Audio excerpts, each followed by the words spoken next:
Uh, oh, I see. You've noticed, haven't you? The way I sound tonight? It's thrown you off balance, hasn't it? You're sitting there wondering if perhaps you've stumbled into someone else's fireside entirely. Well, this is rather awkward to explain. You see, I've been experimenting with, let's call them different aspects of my narrative voice. Some stories simply refuse to be told in my usual manner. They demand their own particular cadence, their own rhythm. Tonight's tale has been particularly insistent about this. It's been whispering at the edges of my consciousness, demanding to be shared in precisely this voice, with precisely this inflection. Trust me, dear friend, I am still your faithful keeper of stories, still the same soul you've shared so many quiet evenings with. The fire recognizes me, the shadows know me, and the tales, well, they still consider me their devoted guardian. Shall we see what this voice brings to tonight's chronicle of the Merchant's Road? The wagon train stretched along the dusty road like a merchant's caravan from better times. But those who looked closely could see the truth beneath the facade. The goods were too carefully arranged, the guards too well trained, and the merchants themselves carried weapons with the ease of those who had used them often. Jamna Gleamsilver adjusted her position on the driver's bench of the lead wagon, her gnomish fingers drumming against the worn leather reins. To any casual observer, she was simply another trader heading north with a load of goods. But the eyes that watched the road ahead held depths that spoke of secrets and purposes far beyond mere commerce. Another day, another mile, she murmured to herself, a phrase that had become something of a ritual during the long journey. The sun was already high in the sky, painting the landscape in shades of gold and amber. It would be beautiful, she thought, if not for the knowledge of what they were truly transporting. Behind her, carefully hidden beneath bolts of silk and crates of spices, lay treasure beyond most people's wildest dreams. Gold coins from a dozen kingdoms, gems that had once adorned the necks of nobility, artifacts of power that hummed with ancient magic. The hoard of the Dragon Queen, gathered piece by piece through raids and theft, now making its way north towards its final destination. The irony was not lost on her. She had spent years building her reputation as a legitimate merchant, earning the trust of customers and suppliers alike. Now she was part of the very conspiracy she had been working to expose, playing a role that cut closer to the bone than any of her companions could imagine. "Jamna!" called a voice from the wagon behind her. She turned to see Asbara Juas, the Red Wizard of Thay, who served as the caravan's ostensible leader. His head was shaved bald in the manner of his order, and his red robes were carefully chosen to look like those of a prosperous merchant, rather than a practitioner of dark magic. "We need to discuss our route," he continued, his voice carrying the slight accent of his homeland. "The reports from our scouts suggest that the road ahead may not be as safe as we had hoped." Jamna nodded, though inwardly she felt a familiar twist of guilt. She had been the one to suggest this route, knowing full well that it would take them through territory where they might encounter those who would oppose their mission. 'Twas a delicate balance, appearing to serve the cult while actually working to undermine their efforts.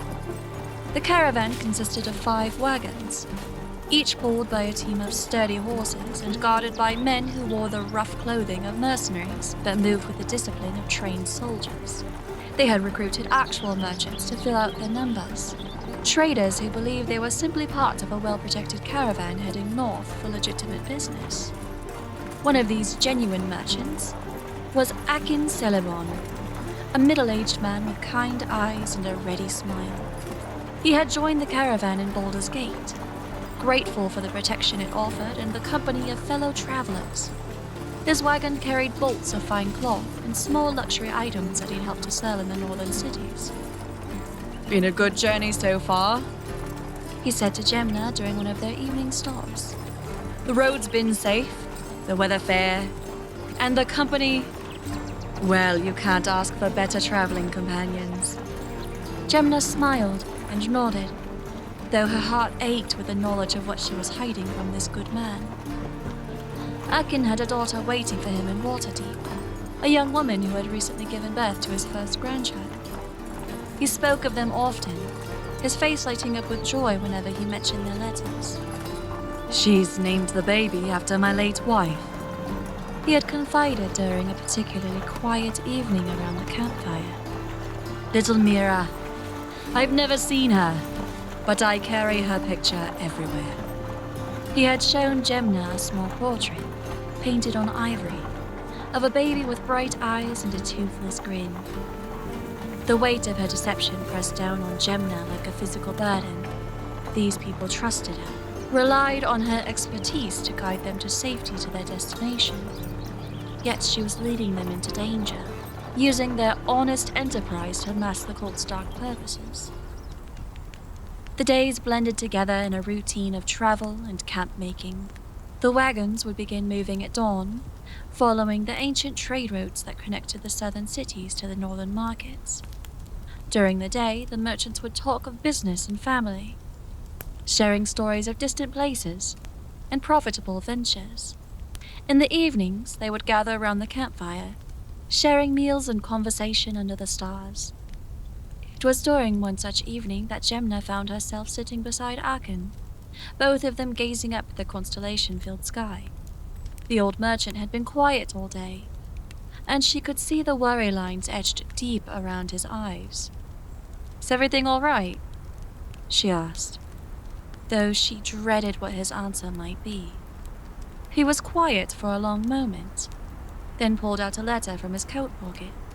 The parchment was worn from repeated handling, and she could see that his hands trembled slightly as he held it. "This came by messenger bird yesterday," he said, his voice barely above a whisper. "It's from my daughter. Little Mira, she's taken ill. The fever won't break, and the local clerics don't know what's wrong." Jamna felt her heart constrict. She had grown genuinely fond of this man over the weeks of travel, his simple goodness a stark contrast to the darkness she was helping to transport. "I'm so sorry, Akin. Is there anything..." "She's asking me to come home," he continued, his voice breaking. "But I can't abandon my goods, my investment. If I don't make it to the northern markets, I'll lose everything. And without the money from this journey, I can't afford the healers she needs." The cruel irony of the situation was not lost on Jamna. The wagon she drove contained enough treasure to hire every skilled healer in Faerun. Yet she could not reveal its existence without exposing the entire operation. She was surrounded by wealth that could solve this man's problems, yet she was powerless to help him. "Perhaps," she said carefully, "we could find a way to speed up the journey, get you to market faster so you can return to your family sooner." Akin's eyes lit up with hope. "Do you think that's possible? I know that others are depending on the caravan's protection, but if there's a way..." "Let me talk to the others," Jamna promised, though she knew the conversation would be far more complex than he imagined. The next morning, she approached Asbarad with her proposal. The Red Wizard listened with the calculating expression of a man who weighed every decision against multiple possible outcomes. "The timeline is already tight," he said, his fingers drumming against his staff. "We cannot afford the delays, but neither can we afford to draw unnecessary attention by traveling too fast. Merchant caravans have a certain pace, and deviating from it might raise suspicions. One of our merchants has a family emergency," Jamna pressed. "If we can't accommodate him, he might choose to leave the caravan entirely. That would leave us short-handed and potentially expose our true purpose." The wizard's eyes narrowed. "You seem unusually concerned with the welfare of this particular merchant. Is there something I should know about your relationship with him? Jamna forced herself to remain calm, though her heart raced. He's a good man, and good men are useful for maintaining our cover. If he leaves in distress, he might talk. If he stays and his granddaughter dies while he's away, well, grief can make people do unpredictable things. It was a calculated argument, playing on the wizard's paranoia rather than his compassion. After a moment's consideration, he nodded. Very well. We can push the pace slightly, but only by a few hours each day. Any more would be suspicious. The decision brought mixed emotions for Jamna. She was genuinely happy to help Akin, but she also knew that speeding up the journey would bring them closer to the destination, and whatever terrible purpose the cult had planned for their cargo. As the days passed, the landscape began to change. The rolling hills of the south gave way to more rugged terrain, and the air carried the crisp scent of pine and mountain snow. They were entering the northern reaches, where the influence of civilization grew thin and ancient powers still held sway. It was during this part of the journey they encountered their first serious threat. The attack came at dawn, just as the caravan was preparing to break camp. Bandits emerged from the tree line, their weapons gleaming in the morning light. But these were not ordinary brigands.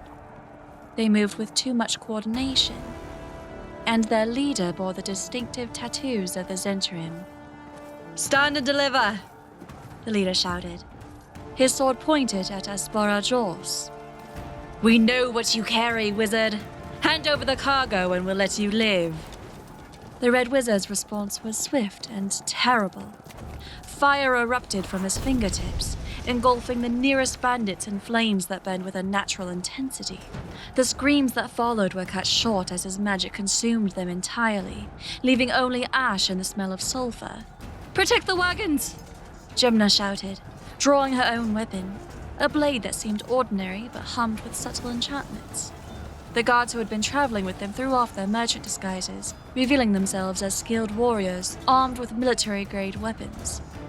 The battle was brief but fierce. The bandits had expected to face ordinary merchants and their hired guards, not a caravan protected by a Red Wizard and veteran soldiers. Within minutes, the attack was over, the surviving bandits fleeing into the forest with their leaders' dying screams echoing behind them. But the victory came at a cost. Akin had been wounded in the fighting, a bandit's blade opening a gash across his arm that bled freely despite the party's attempts to bind it. Worse, his wagon had been damaged in the attack. One of the wheels cracked and several of his goods scattered or destroyed. "I'm finished," he said, his voice hollow as he surveyed the damage. "Even if I make it to market, I don't have enough goods left to cover my expenses. And now I'm injured besides." Jamna knelt beside him, examining the wound. It was serious but not life-threatening, though it would take time to heal properly. "We'll figure something out," she said, though she wasn't sure how. That evening, as they made camp in a defensive position, Jamna found herself facing the most difficult decision of her mission. She could maintain her cover, continue her role as a merchant, and let Akin face financial ruin, or she could risk everything to help the man who had shown her nothing but kindness. The choice was made easier by an unexpected discovery. While helping to reorganize the damaged cargo, she found a small pouch that had fallen from one of the cult's wagons. Inside were gems, not the massive treasures they were transporting, but smaller stones that were valuable enough to solve Akin's immediate problems. The gems had probably been overlooked during the inventory, considered too insignificant to catalogue among the Great Hoard. But to Akin, they would represent salvation, enough money to return home immediately and hire the best healers for his granddaughter. Jamna held the pouch in her hands, feeling its weight both physical and moral. Taking it would be theft, technically, though she doubted the cult would notice such a small loss among their vast treasure. But it would also be a betrayal of her mission, a step that would make her actions unmistakably personal rather than professional. The decision, when it came, felt inevitable. "Akin, she said, approaching him as he sat by the fire, his wounded arm cradled against his chest. I found something in the debris from the attack. I think it might have fallen from your wagon. She held out the pouch, watching his eyes widen as he saw the gems inside. These aren't mine, he said, though his voice was full of wonder. I've never seen gems like these before. They were mixed in with your goods, Jamna lied smoothly. Perhaps they were a gift from a customer, or part of a trade you forgot about. These things happen during long journeys. Akin's hands shook as he held the gems up to the firelight. Even his untrained eye could tell they were valuable. Valuable enough to change everything. I can go home, he whispered. I can help my granddaughter. I can save my family. He looked up at Jamna with tears in his eyes. Thank you. I don't know how to repay you for this kindness. Just go to your family, she said. That's payment enough. The next morning, Akin left the caravan at a crossroads, heading south toward home with the hired escort, and a heart full of hope. He embraced Jamna before he left, pressing a small carved wooden toy into her hands. This was meant for little Mira, he said, but I think you need it more than she does, to remember that there's still good in the world, even when everything seems dark. As she watched him disappear down the southern road, Jamna felt tears she hadn't shed in years. The toy was a simple thing, a wooden horse carved with love and painted with bright colors. But it represented something she had almost forgotten in her years of espionage and deception. The possibility of genuine human connection. The caravan continued north, now one wagon lighter but somehow feeling heavier. As Barajuas had accepted her explanation about Akin's departure without question, too focused on maintaining their schedule to worry about one merchant's personal problems.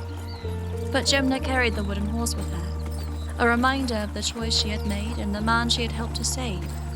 In a world where ancient evils stirred and dark gods plotted their return, sometimes the smallest acts of kindness were the most important of all. The treasure they carried might serve the cult's dark purposes, but the joy of a grandfather reunited with his sick granddaughter, that was a different kind of treasure entirely, one that no amount of gold could buy. As the wagon wheels turned and the miles passed beneath them, Jamna found herself thinking not of the mission that lay ahead, but of the simple human decency that she witnessed on the road. In the end, perhaps that was what would matter most when the final accounting was made. Not the grand scheme of gods and mortals, but the quiet moment when one person chose to help another, regardless of the cost. The wooden horse sat in her pocket like a talisman, reminding her that even in the darkest times, there was still reason to hope. And so, this tale draws to a close. Though its echoes may linger in your dreams, the fire burns lower now. But don't despair. I've countless more stories waiting to be shared with you. If this tale stirred something within you, if it reminded you why magic still matters in this mundane world, then please, light your own beacon. That glowing thumbs up tells the spirits of story that our fellowship grows stronger. Subscribe to join our circle permanently and ring the notification bell. That's where you'll know the moment I return with new chronicles. The fire burns brightest when more souls gather round it. Wouldn't you agree?